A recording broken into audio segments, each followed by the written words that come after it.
नमस्कार साथियों, स्वागत है आपका अभिनंदन एकेडमी के यूट्यूब चैनल में। जैसा कि आप सभी को पता है, एसएससी दिल्ली पुलिस और एसएससी जीडी के लिए हमारी 1000 क्वेश्चनों की सीरीज़ चल रही है, जिसमें हम प्रत्येक क्लास में 25 क्वेश्चन को कवर करते हैं। ठीक है, तो आइए प्रारंभ करते हैं हमारी इस 24वीं क्लास को। गुड़ी पड़वा का पर्व किस राज्य में विशेष रूप से मनाया जाता है? तो गुड़ी पड़वा का जो राज्य है वो महाराष्ट्र, वैसे तो पूरे देश में मनाया जाता है, लेकिन महाराष्ट्र जो राज्य है, ठीक है, महाराष्ट्र राज्य में विशेष रूप से मनाया जाता है। कहाँ पर मनाया जाता है? महाराष्ट्र राज्य में। और कब मनाया जाता है? तो ये चैत्र माह की शुरुआत में मनाया जाता है। ठीक है, और ये क्या होता है चैत्र माह से, और गुड़ी पड़वा से क्या होता है? गुड़ी पड़वा जो चैत्र माह की गुड़ी पड़वा होती है, ठीक है, उस दिन होता है आपका हिंदू नववर्ष।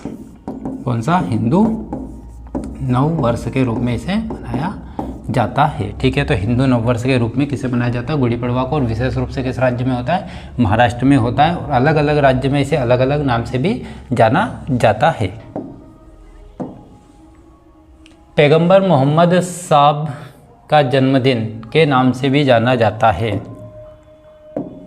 तो किस पर्व के रूप में जाना जाता है इनका जन्मदिन? तो वो जाना जाता है मिलाद उन नबी।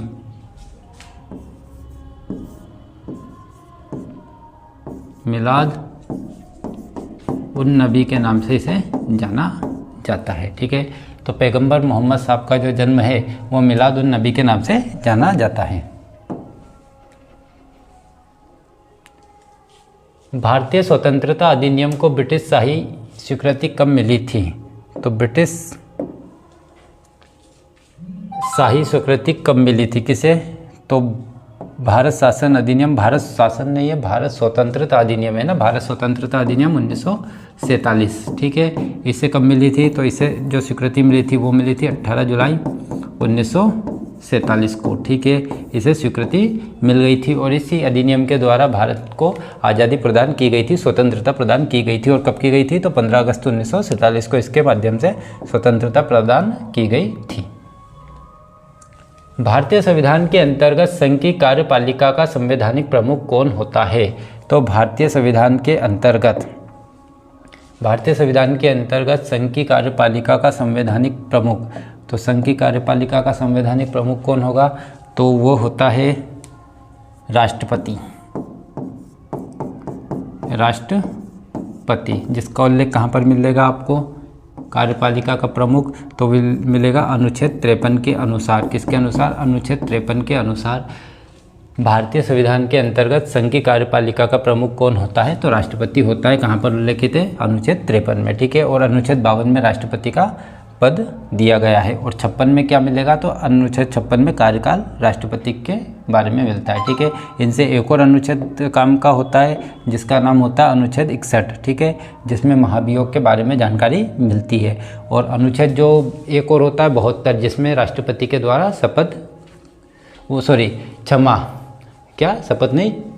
क्षमादान की शक्ति राष्ट्रपति की, तो अनुच्छेद 72 में प्रदान की गई है। ठीक है, तो कौन कौन से अनुच्छेद देखे हमने? कुछ विशेष होते हैं, तो एक होता है 52, तो इसमें होता है पद। ठीक है, इसके बाद 56, इसमें होता है कार्यकाल। और एक और इससे पहले क्या देखा था? 53 देखा था। ठीक है, इसके बाद क्या होता है? अनुच्छेद 61। अनुच्छेद 61 में क्या है? महाभियोग के बाद अनुच्छेद 72। कौन सा होता है? अनुच्छेद 72, क्षमादान की शक्ति। ठीक है, इसके बाद होता है अनुच्छेद 108, तो संयुक्त अधिवेशन बुलाने की शक्ति राष्ट्रपति के पास। संयुक्त अधिवेशन। ठीक है, 108 के बाद 110 नहीं लेते, 123 लेते हैं। 123 अध्यादेश जारी करने की शक्ति। और एक और अनुच्छेद लेते हैं, इधर देखते हैं उसको, अनुच्छेद 143। ठीक है, तो न्यायालय से सलाह लेने की शक्ति, सर्वोच्च न्यायालय से सलाह लेने की शक्ति। तो ये कुछ अनुच्छेद है जो आपके काम के हो जाएंगे। अनुच्छेद 52 पद हो गया 56, कार्यकाल हो गया राष्ट्रपति का 61, महाभियोग हो गया 72, क्षमादान की शक्ति हो गई, ठीक है। इसके बाद ये अनुच्छेद 108, संयुक्त अधिवेशन राष्ट्रपति बुलाता है दोनों सदनों का, लोकसभा और राज्यसभा का, ठीक है। अनुच्छेद 123, अध्यादेश जारी करने की शक्ति राष्ट्रपति के द्वारा, जिसकी अवधि 6 माह या 6 सप्ताह होती है, ठीक है। इसके बाद अनुच्छेद 143, सलाह, किससे सलाह, तो सर्वोच्च न्यायालय के मुख्य न्यायाधीश से सलाह लेने की शक्ति। तो ये कुछ महत्वपूर्ण अनुच्छेद है जो किससे जुड़े हुए हैं, राष्ट्रपति से जुड़े हुए हैं। भारत के संविधान का कौन सा अनुच्छेद शिक्षा के अधिकार को मौलिक अधिकार के रूप में मान्यता प्रदान करता है? भारत के संविधान का कौन सा अनुच्छेद शिक्षा के अधिकार को मौलिक अधिकार के रूप में मान्यता प्रदान करता है?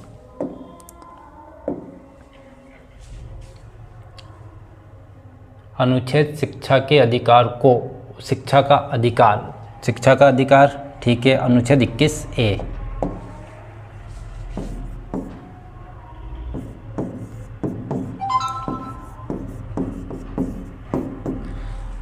तो भारत के संविधान का कौन सा अनुच्छेद शिक्षा के अधिकार को मौलिक अधिकार के रूप में, तो जो शिक्षा का अधिकार है वो मौलिक अधिकार है, किस अनुच्छेद में दिया गया है, अनुच्छेद 21A में दिया गया है। जबकि अनुच्छेद 21 में क्या है, केवल अनुच्छेद 21 में है प्राण एवं दैहिक स्वतंत्रता, प्राण एवं दैहिक स्वतंत्रता किस में दी गई है, तो ये दी गई है अनुच्छेद 21 में दी गई है, ठीक है। तो याद रखने योग्य बातें हैं, ठीक है। इसके बाद अनुच्छेद 51A क्या कहता है, कर्तव्य कहता है। कितने प्रकार के दिए गए, तो 11 प्रकार के कर्तव्य दिए गए हैं, ठीक है।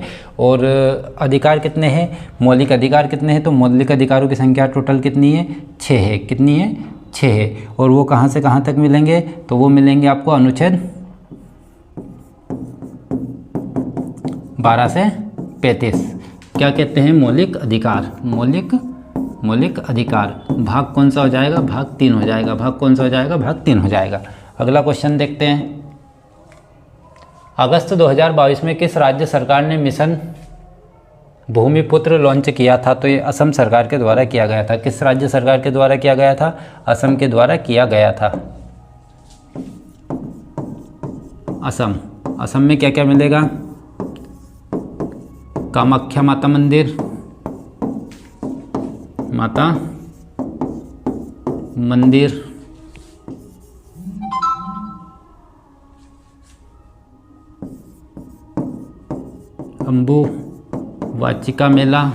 अम्बुवाचिका मेला यहीं पर लगता है, ठीक है। इसके बाद उमानंद देवलोई महादेव मंदिर, ठीक है। पिकॉक नृत्य कहाँ पर होगा, असम में होगा। बिहू ये भी कहाँ पर होगा, असम में होगा। इसके बाद बगरुम्बा ये भी कहाँ होता है, असम में होता है। मजुली या माजुली उत्सव ये भी कहाँ होता है, असम में होता है। माजुली नदी द्वीप ये भी कहाँ पर है, असम में है, ठीक है। इसके बाद मानस NP नेशनल पार्क ये भी कहाँ पर है, असम में है।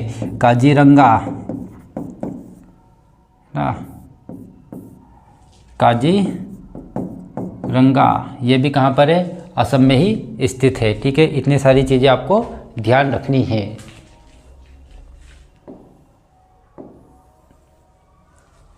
क्या क्या हो जाएगा, कामाख्या माता मंदिर, असम अम्बुबाचिका मेला, असम उमानंद देवलोई महादेव मंदिर, असम पिकॉक नृत्य, असम पिकॉक द्वीप भी है ना, क्या है, द्वीप भी है, पिकॉक द्वीप। इसी द्वीप पर कौन सा मंदिर स्थित है, उमानंद देवलोई महादेव मंदिर, ठीक है। बिहू नृत्य असम, ठीक है। बगरुम्बा नृत्य असम, और माजुली उत्सव असम, माजुली नदी द्वीप Assam, Manas national park Assam, Kaziranga national park काय के लिए जाना जाता है, तो एक सिंग वाले गेंडे के लिए ये जाना जाता है, ठीक है। और एक और चीज़ आती है दीपोर बिल,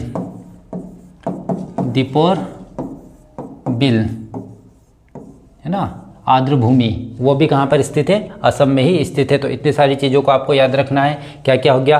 कामाख्या माता मंदिर, अम्बुबाची का मेला, उमानंद देवलोई महादेव मंदिर, पिकॉक नृत्य, बिहू, बिहू के बाद बगरुम्बा नृत्य, माजुली उत्सव, माजुली नदी द्वीप जो विश्व का सबसे बड़ा नदी द्वीप है, ठीक है, Manas national park, Kaziranga national park, ठीक है। इसके अलावा और क्या क्या हो सकता है? इसके अलावा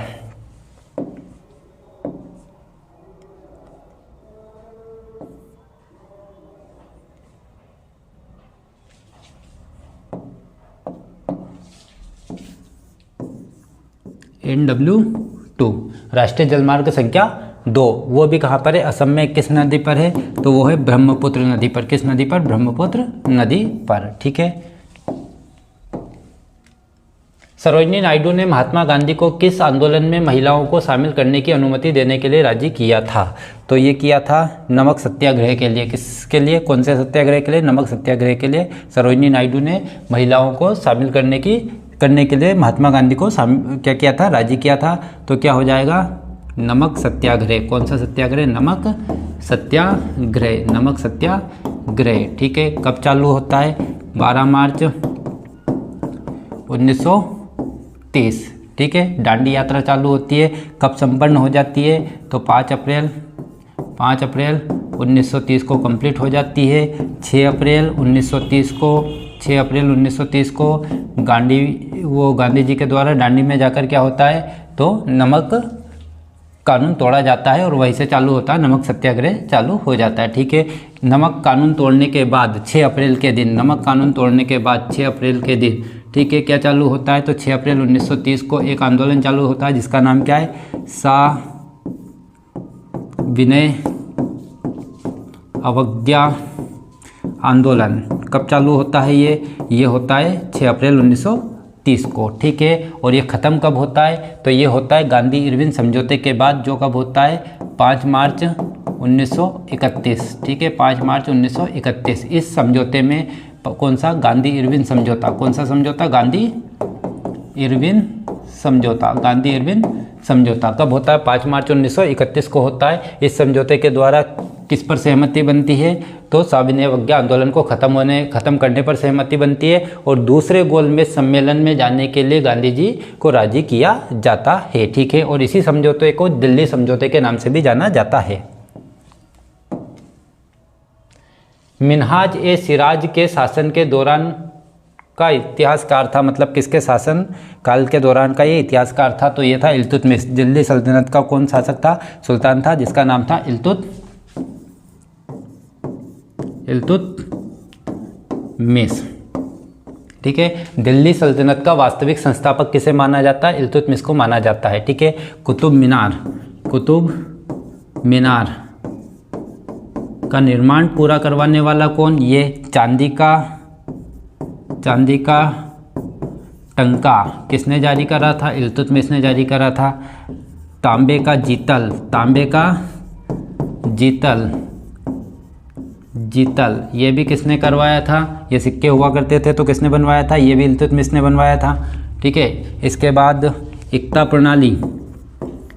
प्रणाली ये भी किसने चालू की थी? तो ये भी इसी ने की थी। तुर्कान ए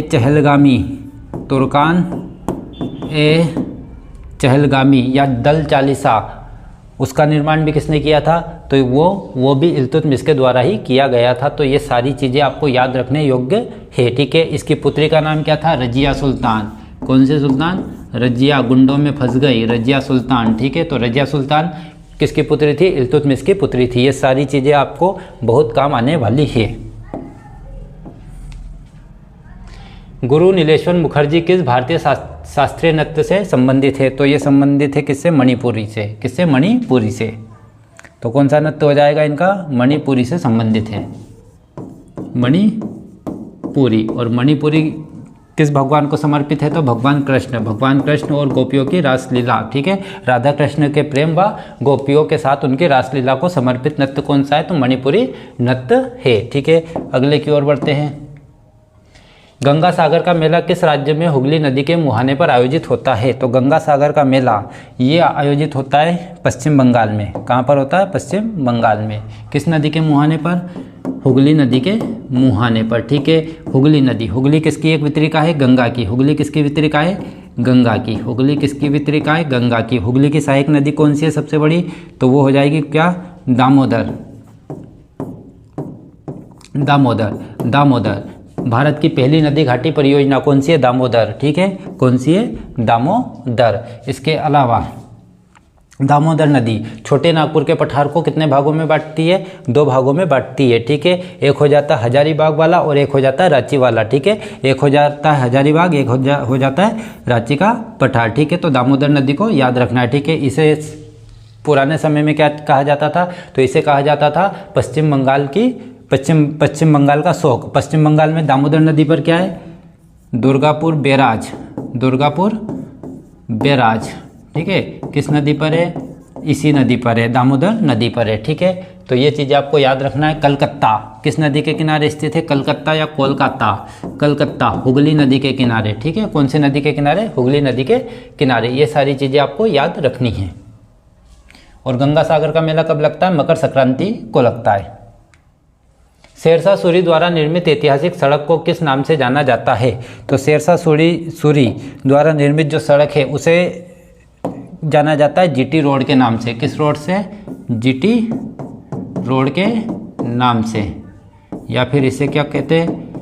ग्रैंड ट्रंक रोड या सड़क, ठीक है। किसने बनवाई थी? शेरशाह सूरी ने बनवाई थी। इसके बचपन का नाम क्या था सूरी का?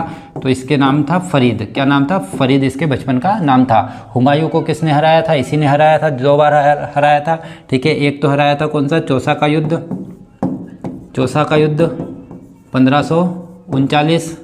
इसके बाद है कौन सा? बिलग्राम। कौन सा युद्ध? बिलग्राम का युद्ध। ये हुआ था कब? 1540 में, ठीक है। तो 1540 से लेकर 1555 तक हुमायूं निर्वासित जीवन व्यतीत करता है। और क्वेश्चन बनता है कि मुगल साम्राज्य का या कौन सा मुगल बादशाह जिसने 15 साल तक निर्वासित जीवन व्यतीत किया था? तो हुमायूं ने किया था। और उसको पराजित किसने किया था? तो उसको पराजित किया था किसने? शेरशाह सूरी ने। चौसा के युद्ध में 1539 में, बिलग्राम के युद्ध या कन्नौज के युद्ध में 1540 में। शेरशाह का जो मकबरा है वो कहाँ पर है? सासाराम। कहाँ पर है? सासाराम। सासाराम कहाँ पर है? बिहार में, ठीक है। कहाँ पर है? बिहार में स्थित है। ये चीज़ें आपको याद रखनी है। ऑल इंडिया मुस्लिम लीग का गठन किस वर्ष हुआ था? तो ऑल इंडिया मुस्लिम लीग का गठन होता है 1906 में। किस वर्ष होता है? 1906 में। 1906 कहाँ पर होता है? बांग्लादेश ढाका में इसका गठन होता है, ठीक है। बांग्लादेश ढाका में इसका गठन होता है। दिसंबर 1906 में इसका गठन होता है, ठीक है। और 1916 में एक अधिवेशन होता है, ठीक है। जो अधिवेशन कहाँ पर होता है? कांग्रेस का होता है, जिसका नाम है लखनऊ अधिवेशन, ठीक है। लखनऊ अधिवेशन में मुस्लिम लीग और कांग्रेस एक साथ कार्य करने के लिए राजी होते हैं, ठीक है। लखनऊ समझौते में या लखनऊ अधिवेशन में क्या होता है? कांग्रेस और मुस्लिम लीग एक साथ कार्य करने के लिए राजी हो जाते हैं, ठीक है। और इसके जो अध्यक्ष थे अंबिकाचरण मजूमदार जी थे। कौन किसी राज्य की सीमा को परिवर्तित कर सकता है या उसका नाम बदल सकता है? तो भारतीय संसद। कौन कर सकता है परिवर्तन? तो भारतीय संसद इसमें परिवर्तन कर सकती है, ठीक है। भारतीय संसद के पास अधिकार होता है कि वो किसी भी राज्य का नाम बदल सकती है, उसके राज्य में परिवर्तन कर सकती है। और इसका उल्लेख अनुच्छेद 3 में मिलेगा। कहाँ पर मिलेगा? अनुच्छेद 3 में, ठीक है। वाणिज्य की दृष्टि से विश्व का सबसे व्यस्त महासागर कौन सा है? तो वाणिज्य की दृष्टि से विश्व का सबसे व्यस्त महासागर होगा कौन सा? अटलांटिक महासागर। कौन सा महासागर? अटलांटिक महासागर। अटलांटिक महासागर, ठीक है। और इसकी आकृति कैसी है? ये एस आकार का है। कैसे आकार का? एस आकार का महासागर कौन सा? अटलांटिक महासागर है, ठीक है। इसे किस नाम से जाना जाता है? अंध महासागर, ठीक है। अंध महासागर के नाम से भी जाना जाता है। अंध महासागर के नाम से भी जाना जाता है। विश्व का दूसरा सबसे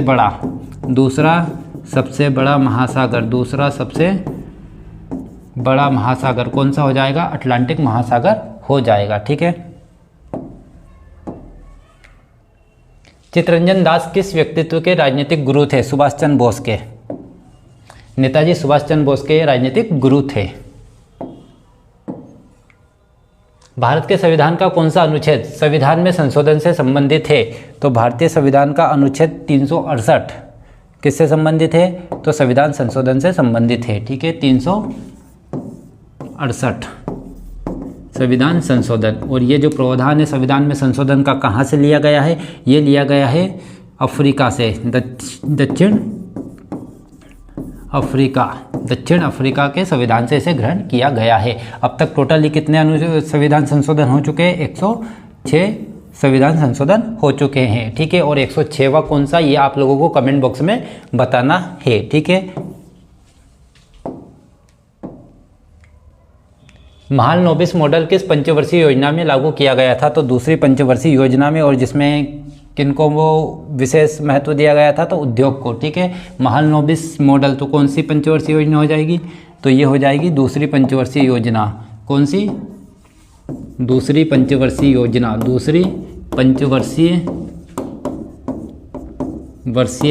ठीक है, वर्षीय योजना। ठीक है, दूसरी पंचवर्षीय योजना। ठीक, और इसमें किसको?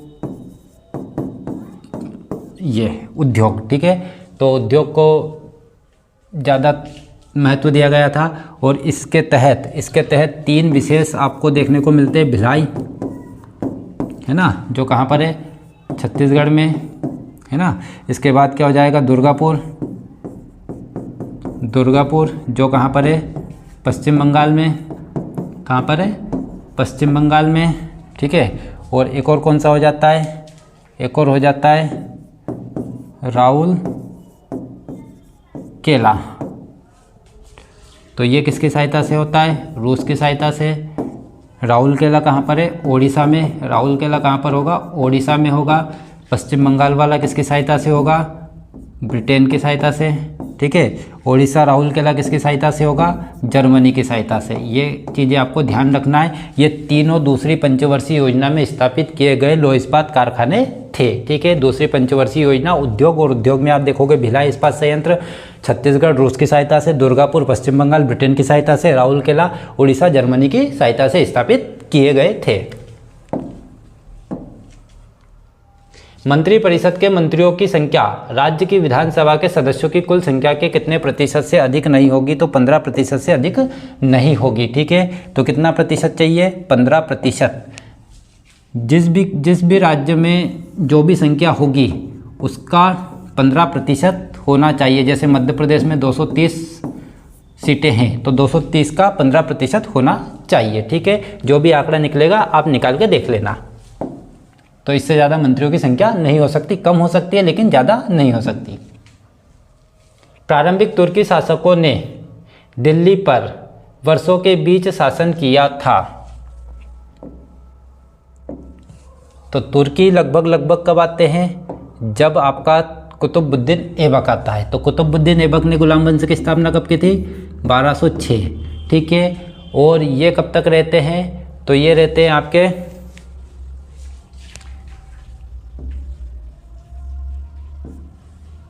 1206। तो 1206 से लगभग ये जाएंगे कब तक?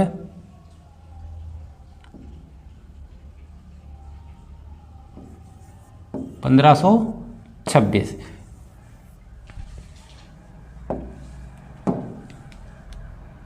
वास्को डी गामा एक पुर्तगाली खोजकर्ता ने भारत के लिए समुद्री मार्ग की खोज में की थी। तो किस वर्ष की थी? 1498 में इन भाई साहब ने भारत के लिए एक समुद्री रास्ते की खोज की थी। कब की थी?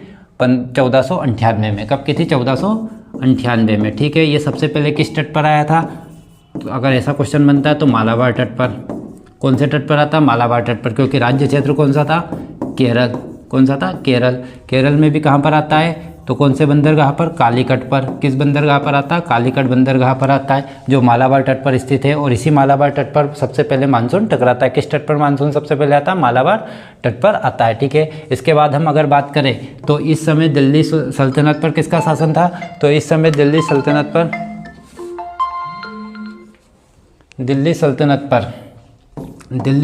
पर किसका शासन होगा? तो दिल्ली सल्तनत पर शासन था सिकंदर सूरी का। किसका? सिकंदर सूरी का।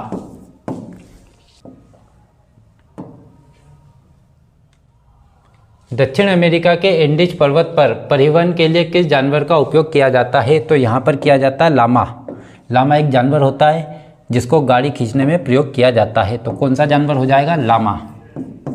लामा। और क्या है? एंडीज। एंडीज पर्वतमाला विश्व की सबसे लंबी पर्वतमाला है। ठीक है, एंडीज पर्वतमाला कहाँ पर स्थित है? तो दक्षिण अमेरिका महाद्वीप में स्थित है, जो विश्व की सबसे लंबी पर्वतमाला में से एक है। जबकि हिमालय विश्व की सबसे ऊंची पर्वतमाला में गिनी जाती है। दिल्ली के महरौली में स्थित लौह स्तंभ शासन से संबंधित है। किसके शासक से या शासन से संबंधित है? तो ये होती है चंद्रगुप्त गुप्त शासक चंद्रगुप्त द्वितीय से। किससे? चंद्रगुप्त द्वितीय से। चंद्रगुप्त विक्रमादित्य या चंद्रगुप्त द्वितीय से। ठीक है, और ये कहाँ पर स्थित है? दिल्ली के कुतुब मीनार परिसर में स्थित है। ये कहना गलत होता है, कहना चाहिए कि कुतुब मीनार महरौली परिसर में स्थित है। ठीक है, क्योंकि आप देखोगे निर्माण की दृष्टि से तो महरौली पहले से है, जबकि कुतुब मीनार बाद का है। ठीक है, तो यहाँ पर चीज़ों को ध्यान रखना है। ठीक है, जबकि कहा क्या जाता है कि कुतुब मीनार परिसर में क्या स्थित है? महरौली लौह स्तंभ स्थित है, जबकि वो गलत है, मेरे ख्याल से गलत है। ठीक है, आप लोग सहमत हो या ना हो। ठीक है, तो यहाँ पर क्या हो सकता है? क्या होगा? महरौली स्तंभ लेख किससे संबंधित है? चंद्रगुप्त द्वितीय से, विक्रमादित्य से संबंधित है। प्रसिद्ध पहाड़ी नगर उडगमंडलम को के नाम से भी जाना जाता है। तो किस नाम से जाना जाता है? तो सभी उसी नाम से जानते हैं। तो इसका जो नाम है वो क्या है? ऊटी। ऊटी के नाम से इसे जाना जाता है। ठीक है, और किस राज्य में है? तो ये आ जाएगा तमिलनाडु। ठीक है, तमिलनाडु। भारत के संविधान के किस भाग में मौलिक अधिकार का उल्लेख है? तो भारत के संविधान के भाग 3 में। किस में है? भाग 3 में किसका उल्लेख है? मौलिक अधिकार का उल्लेख है।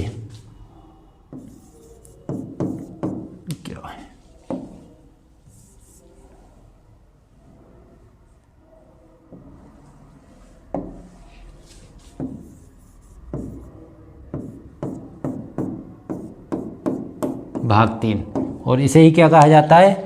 भारत के संविधान का मैग्ना कार्टा या अधिकार पत्र के नाम से भी जाना जाता है। तो संविधान के किस भाग को मैग्ना कार्टा कहा जाता है? भाग 3 को कहा जाता है। अनुच्छेद क्या हो जाएगा? अनुच्छेद हो जाएगा 12 से 35। मौलिक अधिकार, हाँ, 12 से 35। ठीक है, 12 से 35 किस देश से लिए गए? तो ये लिए गए अमेरिका से। कहाँ से लिए गए? अमेरिका से इसे ग्रहण किया गया है। ठीक है, और कितने अधिकार है? तो पहले 6 हुआ करते थे। मूल संविधान में कितने थे?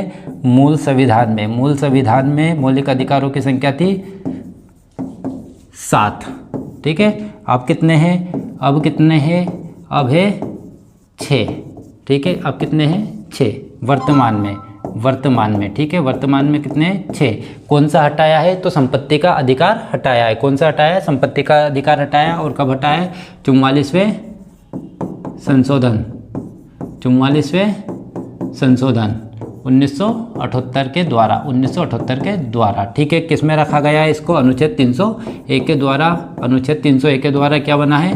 कानूनी अधिकार। कौन सा अधिकार? कानूनी अधिकार इसे बना दिया गया है। ठीक है, तो इतनी सारी चीज़ें आपको याद रखनी है। आप चाहो तो इसका स्क्रीनशॉट भी ले सकते हैं।